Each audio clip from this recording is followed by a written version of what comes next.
today. Thank you. Welcome, Caroline. Thank you so much for coming on today. You're welcome. So Caroline, you've been in the Middle East for as long as I can remember, definitely for as long as I have. Yes, we've known each other for a while, but don't know each other. Yeah, kind of like just through like triathlon circles. So can you give us like a little bit of insight into your backstory? Yes, as you were saying, when we met, it was a particularly bad time. My husband lost his job and I couldn't actually afford to buy the medication, my happy pills as I call them. As you know, here you have to have a monthly appointment and you have to buy your pills, so it's a really expensive So that was 2 years ago when we first met. That was actually 5 years ago. And these pills, what were you taking the pills for? Okay.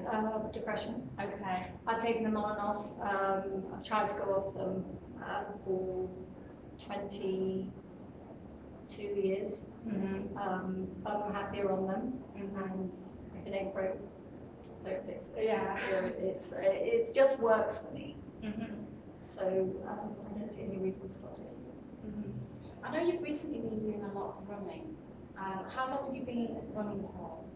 I have been running again on and off since I was about 16. Never seriously, just as a means of fitness and keeping trim.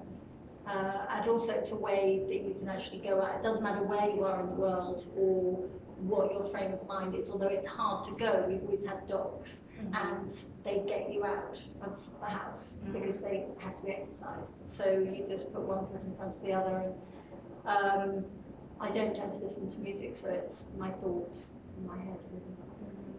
I've always said, because as you know I like to run as well, I've always said like running is like taking a spoonful of medicine. How has that helped you with depression? How's that? Well, it is the only form of exercise for me, because if you're cycling, certainly here, you have to get in the car, you have to drive to where you're going, and then tend to be with people. For me, I to withdraw. So running is the easiest thing to do, because if you're running by yourself, you can go any time that you can actually make yourself get out of the house, and you can be alone. I like to be alone. I push most of my friends away actually. So if you're feeling low and you're feeling particularly down, does running help you? Well, it does by the end of it, because the endorphins have kicked in. Yeah. But getting out of the house is hard. It's really hard. Yeah, I mean, I can relate to that. And I think any runner, even people that don't have kind of like suffer from depression or mental health problems can relate to that as well. Because the first 5 kilometres your legs feel like wood. And and those like the first 3 to 5, for me it's about 3k, 2 to 3k, but I'm not running the distances that you're running now. But last weekend we were happy up to about 50 kilometres, and then things began to fall apart slightly. But it was mental. What goes through your mind when you're running that distance? And you get into that stage in the race where it's all about mental. It was totally mental. I don't even know how to describe it. I was with my husband, which was great. Our son stopped at 86, which was really hard. It was like leaving your baby lion cub wounded and walking away and just hoping that he would find his way back by himself. How come you pulled out? With too much pain. Yeah. I think age really helps when you're doing an ultra, because you've had some pain in your life and you can bear it a bit more. That's interesting, that, because I was thinking yesterday and I wrote it down, and let me see if I can find it. Tell me what you think of this. This is an analogy about life. Life is like an ultra marathon. It starts off well, but the longer you go, the longer you are exposed to elements. The longer on your feet, the more challenging it is, and the more mentally challenging it becomes. Would you say that's true? Would you say that relates to your life? I would say now I've never been as happy as I am now, and I'm really excited. My birthday is I'm 55, and I'm really excited to be 55. I'm excited to be 60. I am going to be the best version of myself and better than I have ever been before. So that is just exciting. I'm excited to wake up every morning. I have no idea what opportunity is going to happen any day, who I'm going to bump into, who I'm going to come across. So for me, now is my time. Amazing. So why is it your time now? What's changed in your life? I feel more confident now. I'm sure that the modelling, so I was found through my daughter, and then I was flown to London, and I was given the job of this. So take us back. When was your first job?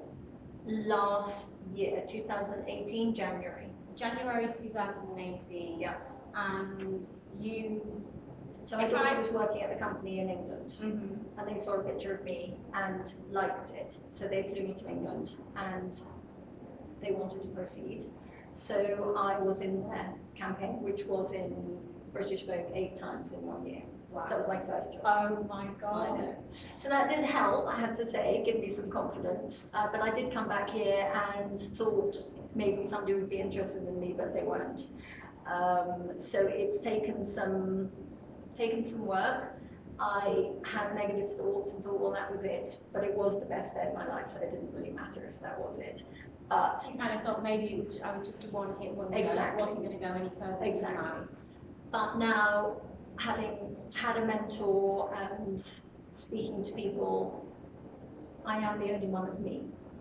So, and you are the only one of you. You have to be the best version of yourself and shine. And when you walk into a room, shoulders back, stand tall, whatever the feelings are inside, you just gotta hustle. Tell me about your mentor and the impact that that's had on you. Yes, it was Kelly Lundberg. Okay, I recognise that name. She's a stylist, Okay. a big stylist here. So we weren't really on the same page as far as her career and my career, other than some fashion knowledge on my part, a little and a lot on hers. And we would meet every week, and we would, she'd give me questions to fill out. And so it was a lot of soul searching through the exercises she gave me, to realise that I am the only one of me, and that I can be whatever I want to be, even though I'm 55. So that's what I want. Fantastic. So you say you came back here after that job. You came here, and it wasn't as easy to kind of get other work.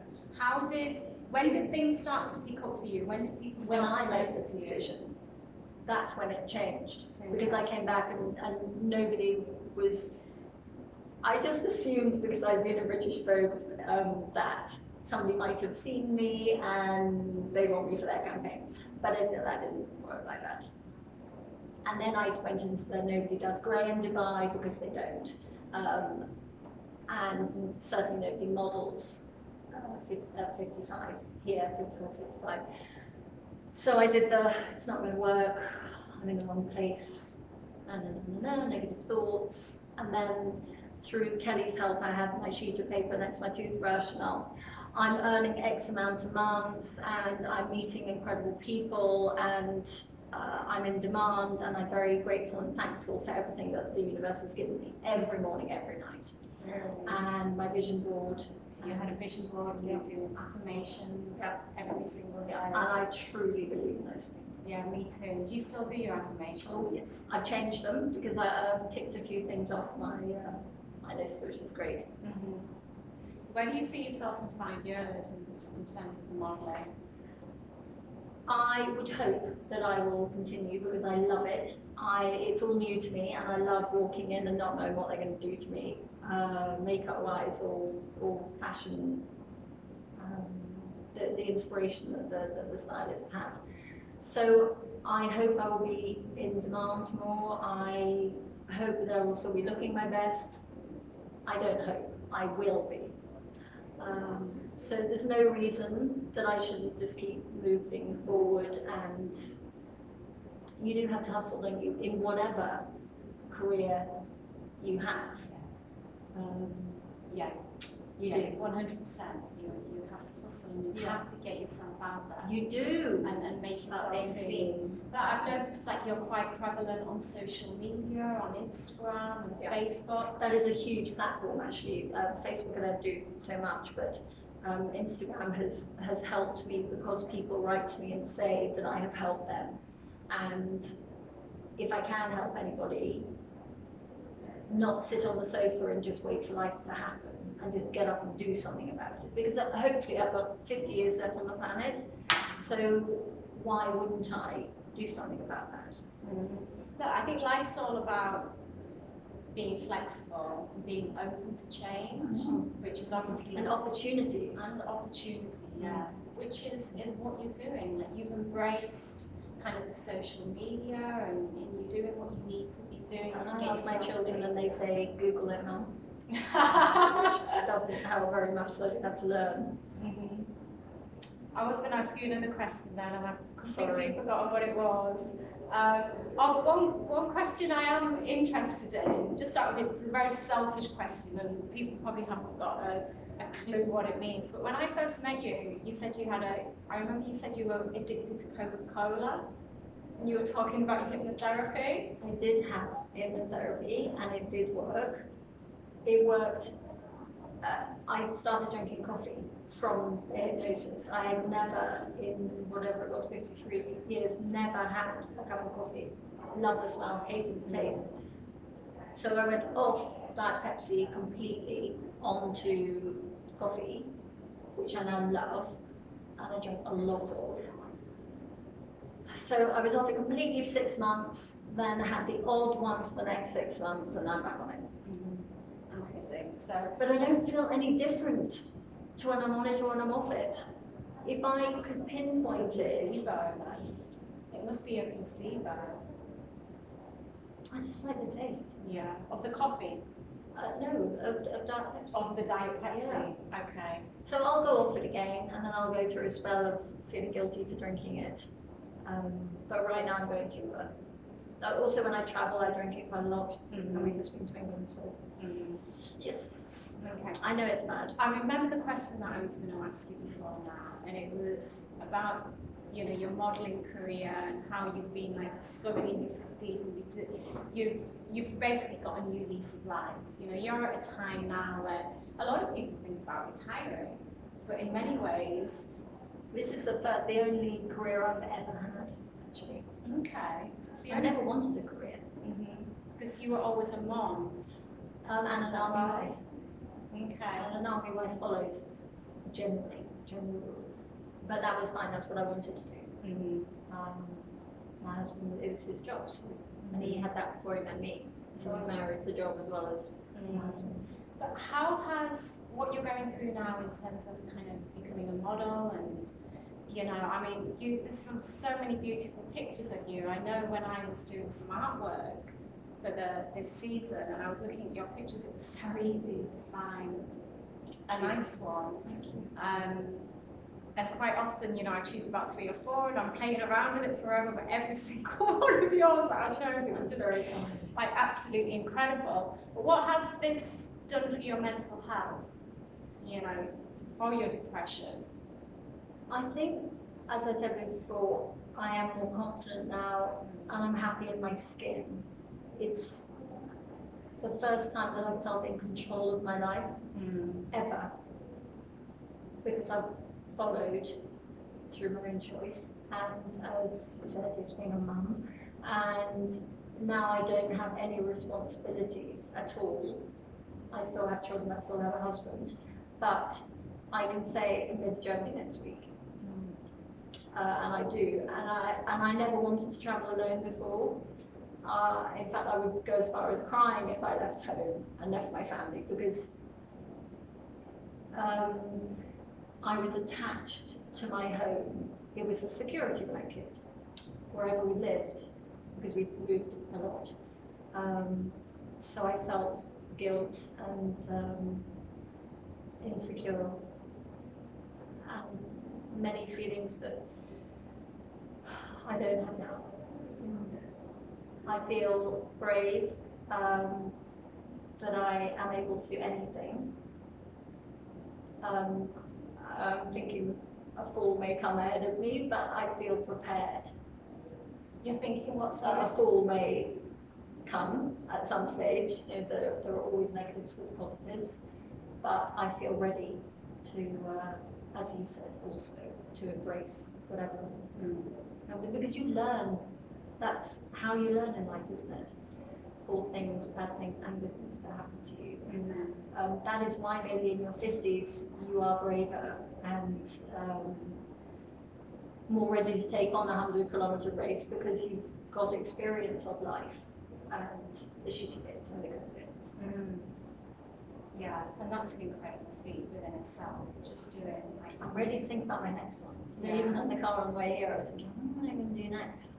And I even, was it yesterday morning, never 100 kilometres. Why would you do that? I would never do that again. And I'm already thinking, perhaps I should try and do it faster. Perhaps I should do 100 kilometres again. So I've healed. It's like childbirth. You forget. Yeah, you Forget the pain, and until you get there and think, oh no, I remember now. I shouldn't be doing this. But I have to finish. I'm very strict with myself. Don't give up.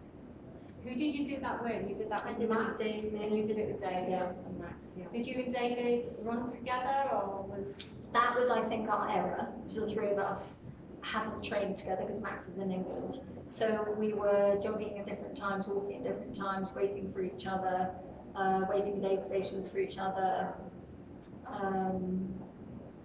So looking back at it, that wasn't a good thing to do. I could have done it just with David or just with Max, but three of us, it was not great.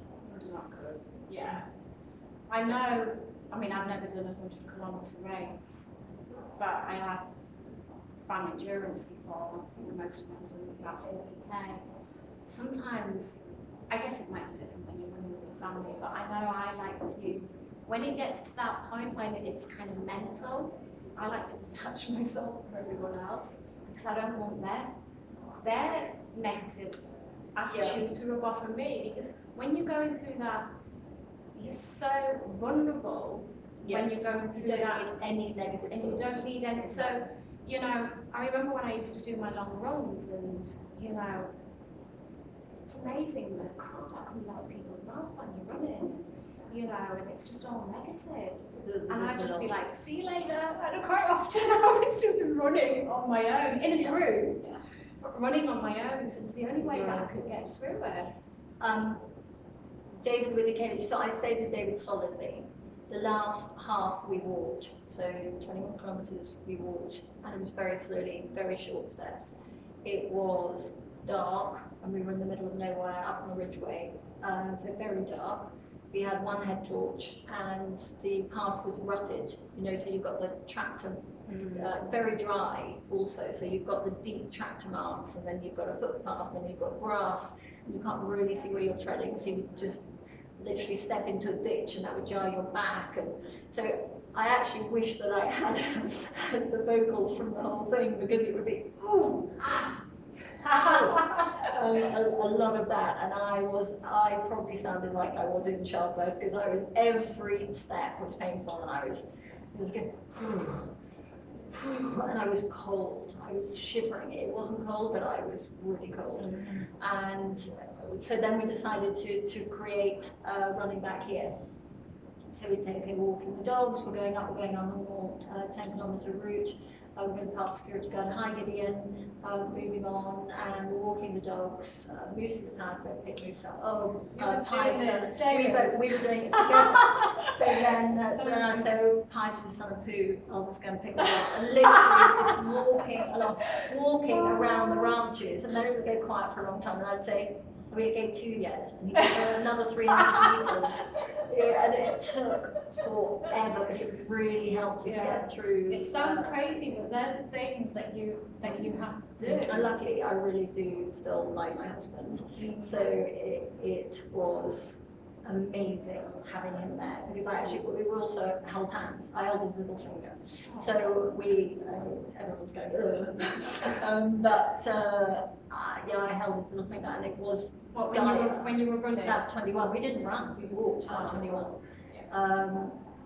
because it was dark also, did not lose him, and also kept us at the same pace.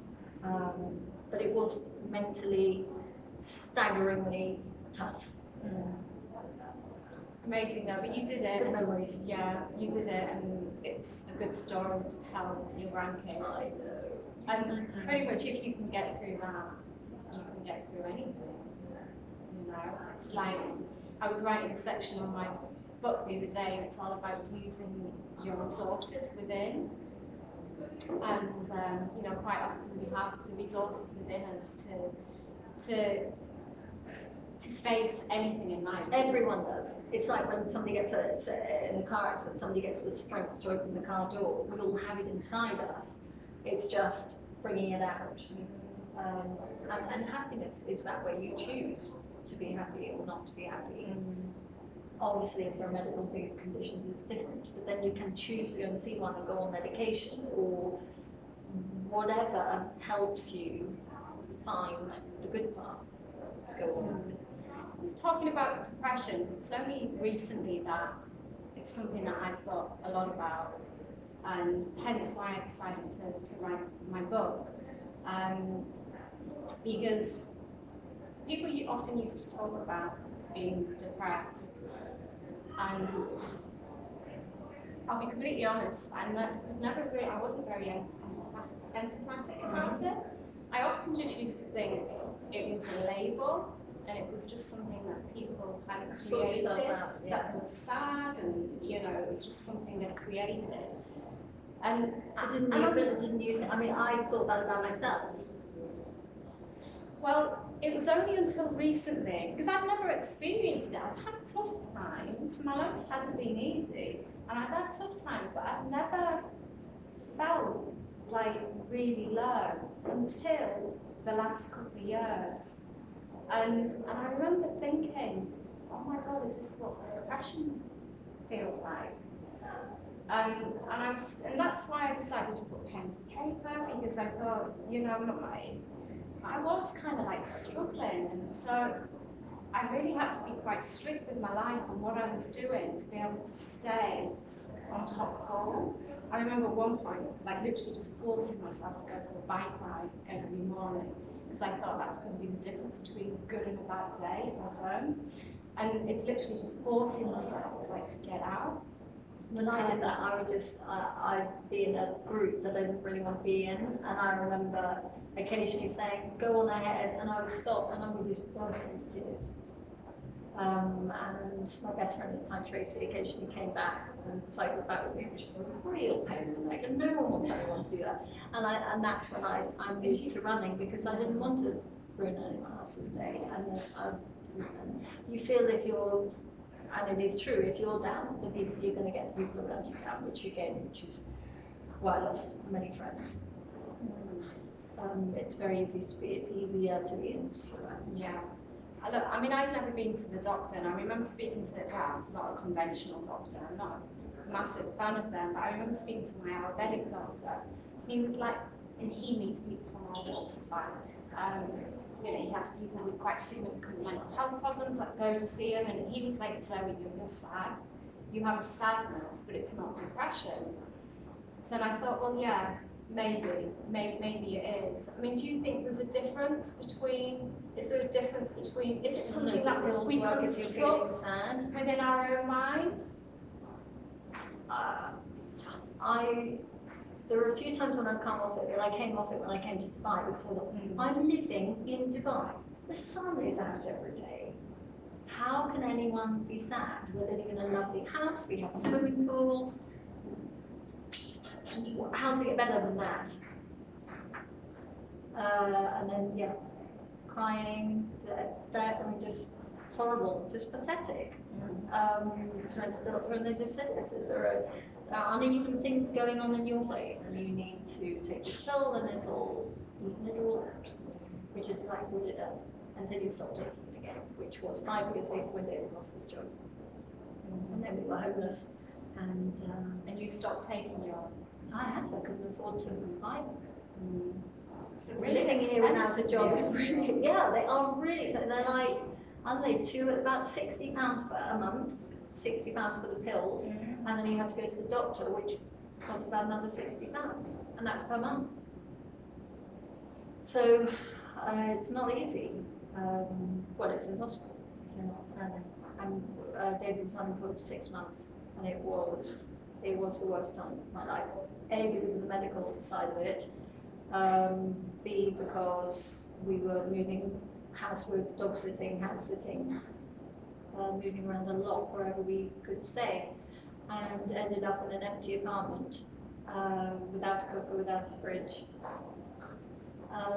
AC intermittent, and sleeping on a mattress on the floor, and the alarm would go off. I'd never lived in an apartment like that. The alarm would go off frequently, and you'd have to get the dogs and open the door. No one comes out of their apartment when the alarms go off in these. Did you know that?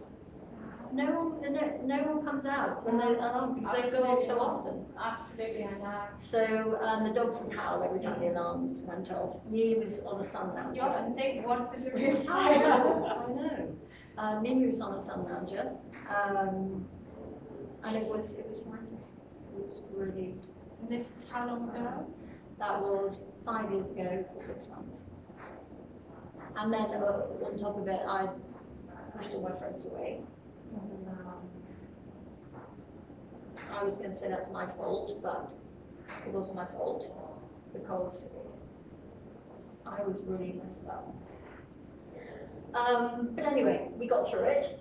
We got very close to divorce because David had qualified for Kona, and he insisted that he needed to go to Kona. So he went off to Hawaii and left me in this apartment, depressed, with the 2 dogs and Mimi. No medication. With no medication, and I cried a lot, and I was angry, really angry with him for going. But then he was sitting in a coffee shop and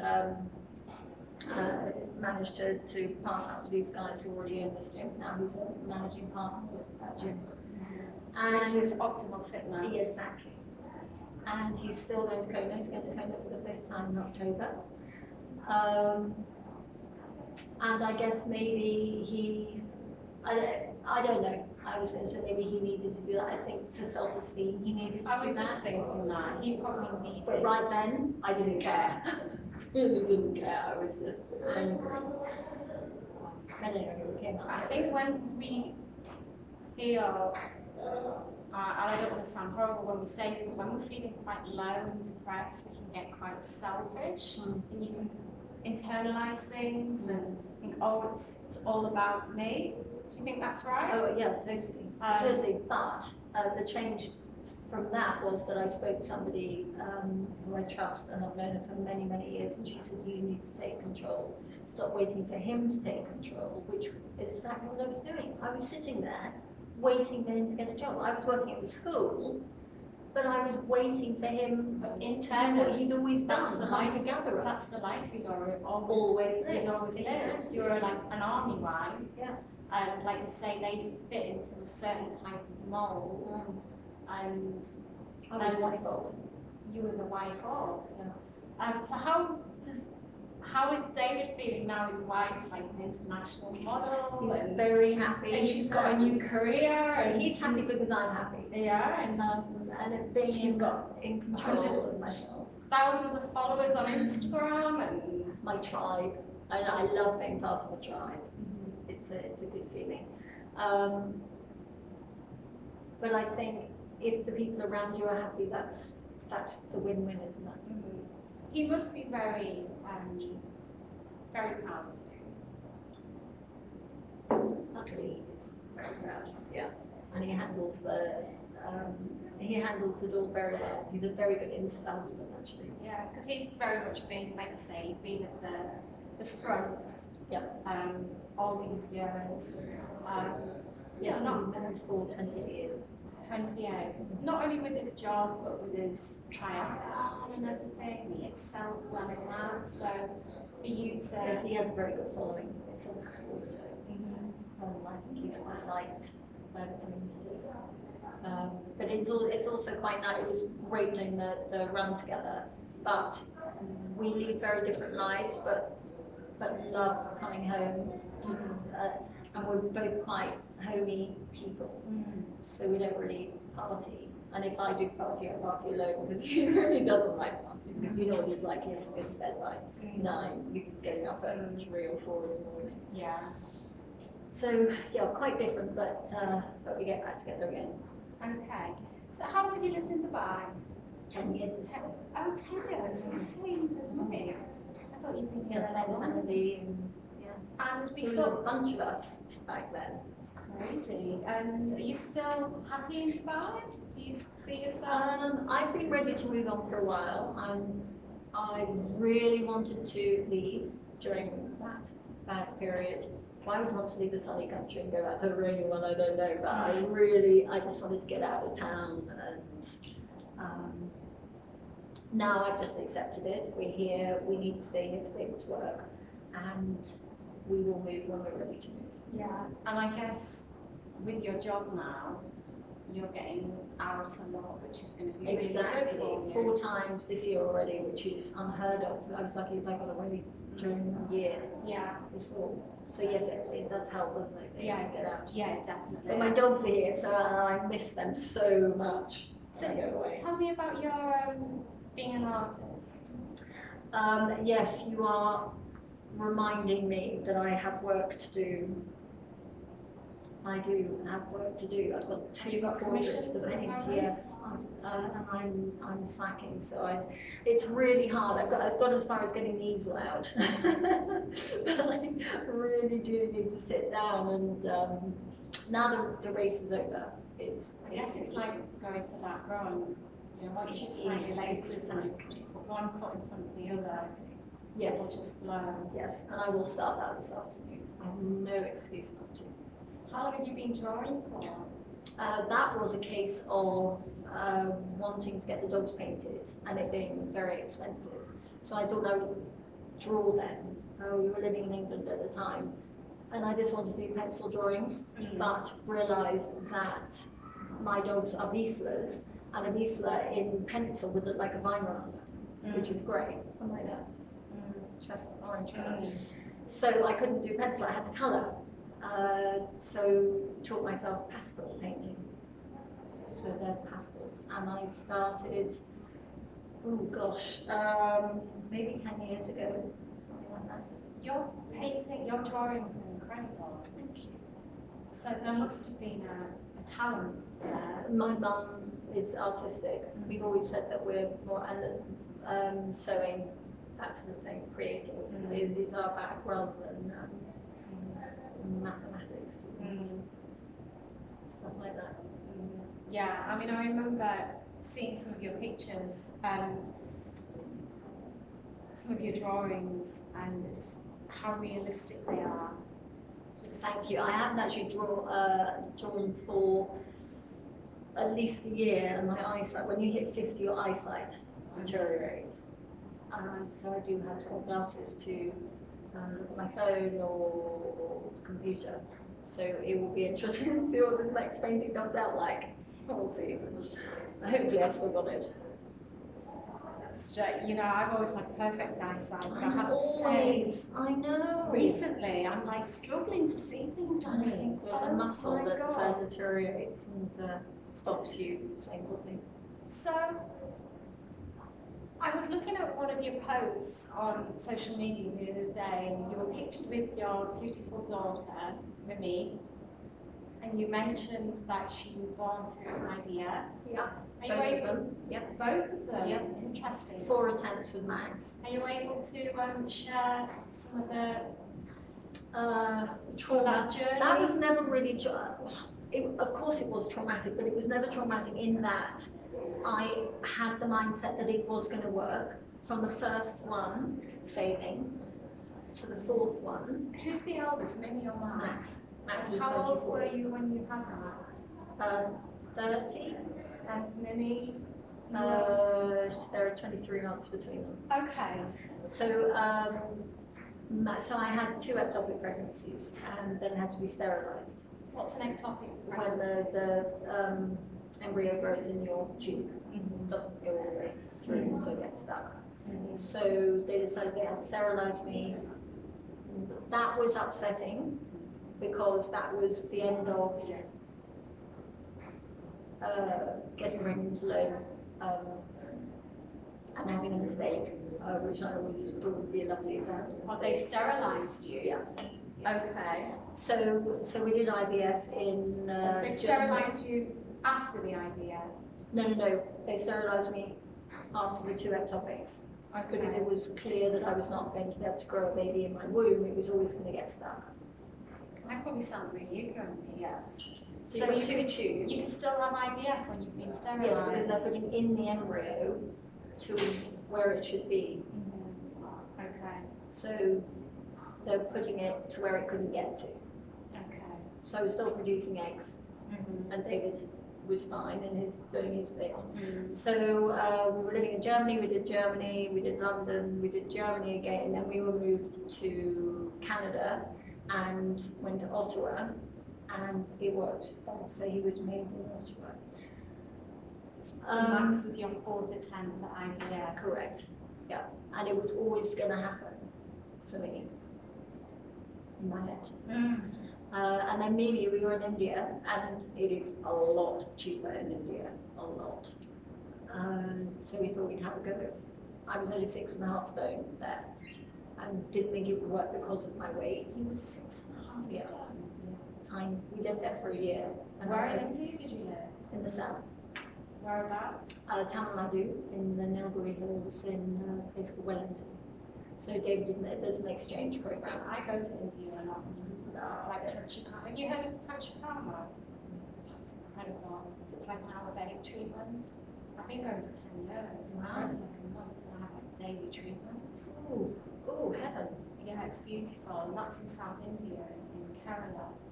That was it, yeah, we were a bit further north, Bangalore. We were there. You were in Bangalore. So you had IVF in Bangalore? In Delhi. In Delhi. Yeah, so I went off to Delhi 6 weeks. Did that work the first time in India? Yes, it did.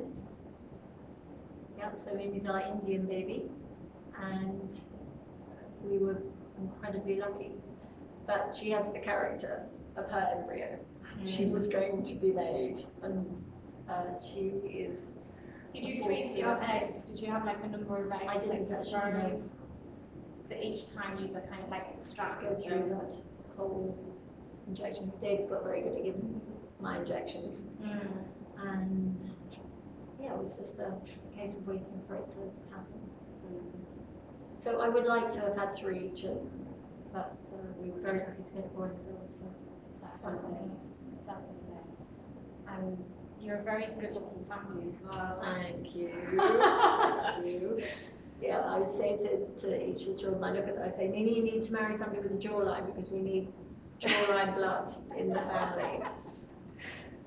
So how supportive of Mimi is regarding your modelling career?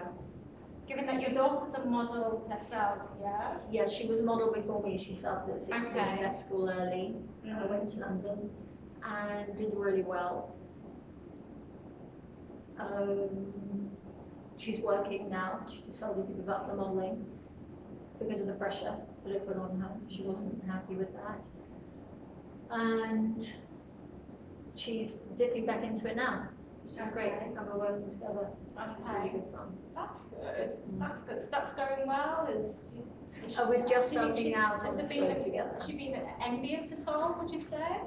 I guess both that the is a children were natural very reaction. intrigued by the Instagram because we were both a year and a half ago. We were both around.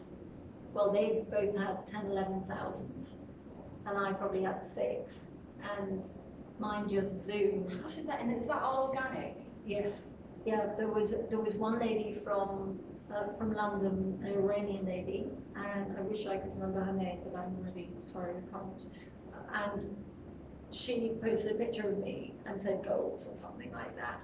Yeah, I woke up in the morning, I had 2,000 extra followers just from that story. What did she She just put a picture up, a story up of me on her page, and she had a many followers saying goals, or look at this grey hair or something like that. and I got 2,000 just from that. So reposting is incredibly helpful. Really powerful. Yeah. Yeah.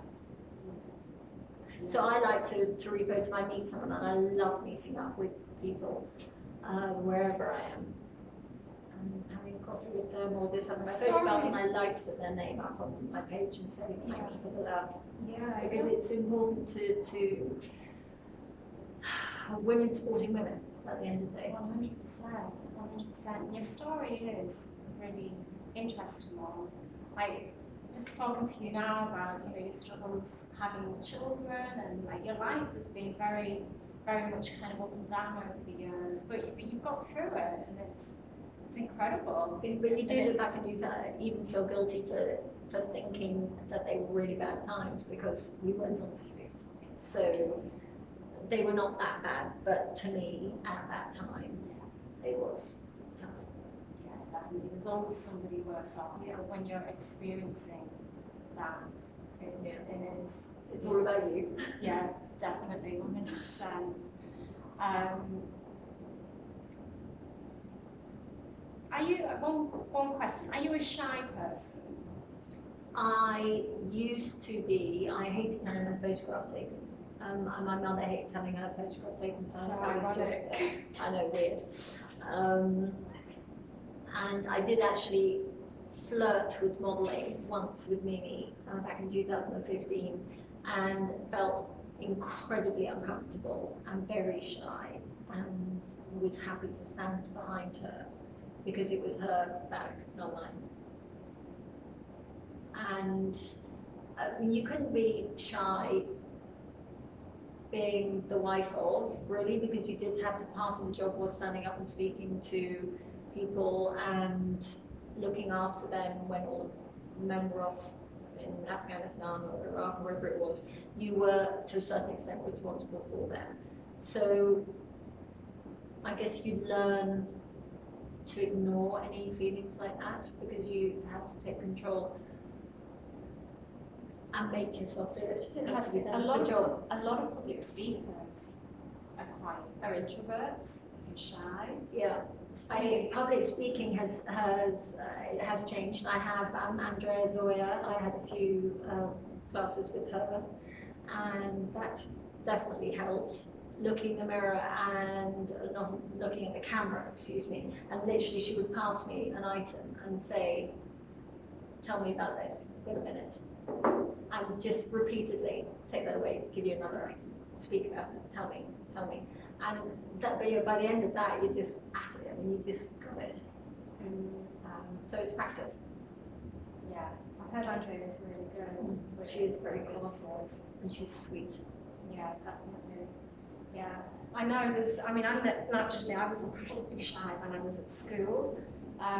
So shy. And obviously over the years, you know, kind of come out of your shell a little bit, but even just doing this podcast in itself, sometimes I listen to myself and I completely cringe, but you know, it's like you say, a lot of it's just practice. I don't listen to myself. I find it easier not to. But I remember being at school, and the headmistress would stand on stage at assembly and say, "Somebody did X, Y, Z," and I remember blushing. You know, I didn't even know, let alone do what she was talking about. But did you blush? I blushed terribly for years. It's a terrible feeling, and thank goodness I grew out of that. Yeah, that would be awkward. I still do go red sometimes. Do you? Yeah, well, I'm sure in the right circumstances I could do that. Okay, well, I think we've been talking now for about 45 minutes, and I'd like to keep these relatively short for about 30 minutes. So we kind of gone over. But thank you so much for being a guest today. It's been wonderful to speak to you. And thank you to Rove for allowing us to use their venue. It's their sponsors. They're new sponsors of the Simply Flawsome podcast, Rove Hotel.